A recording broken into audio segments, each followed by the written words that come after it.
ரொம்ப நாளுக்கு அப்புறம் மருதாணி வைக்கலான்னு ஆசையாக இருந்தது. அதனால் வீட்டு பக்கத்தில் இருக்க செடியிலேருந்து பறிச்சுட்டு வந்தேங்க. இது வந்து என்னென்ன போட்டு அரைச்சா நல்லா செவக்குங்கிறத நான் சொல்கிறேன்.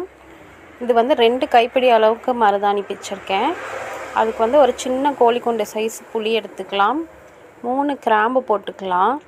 இது 2ம் சேரும் போது நல்ல கலர் வரும். உங்களுக்கு அரைக்கும் போதே தெரியும் அந்த கலர் எப்படி வருது அப்படின்னு.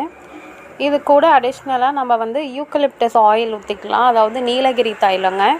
இது பொதுவாக ஹில் ஸ்டேஷன் போகும்போது வாங்கினோம்னா ஒரிஜினலாக நமக்கு கிடைக்கும். நான் ஏற்காடு போயிருந்தப்போ தான் இது வாங்கியிருந்தேன். இதில் கிட்டத்தட்ட ஒரு 4-5 ட்ராப்ஸ் விட்டுக்கலாம். விட்டுட்டு இப்படி நல்லா மைய அரைச்சிக்கணும். தண்ணி ஊற்றும் போது ரொம்ப கவனமாக இருக்கணும். கொஞ்சம் கொஞ்சமாக தான் தண்ணி ஊற்றி அரைக்கணும்.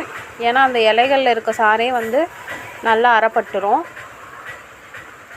கொஞ்சம் இலையாக இருக்க மாதிரி இருக்கும் உள்ளார. அதை நல்லா நீங்கள் இப்படி கையில் எடுத்து விட்டு மறுபடியும் கொஞ்சமாக தண்ணி தெளித்து ஓட்டினீங்கன்னாவே நல்லா அரைஞ்சிரும். இப்போ அரைச்சப்பயே என் கை பாருங்கள் இந்த அளவுக்கு நல்லா செவந்திருந்தது. நான் வந்து இப்படி தான் மெஹந்தி டிசைன் மாதிரி வச்சுக்கிட்டேன். பெனில் முதல்ல ட்ரா பண்ணிக்கிட்டு அப்புறம் அது மேலே இப்படி வச்சுக்கிட்டேன். கரெக்டாக இது 1 hour தாங்க நான் வச்சுருந்தேன். அதுக்கே வந்து நல்ல கலர் வந்துருந்தது. நீங்களும் ட்ரை பண்ணி பாருங்கள். பாய்.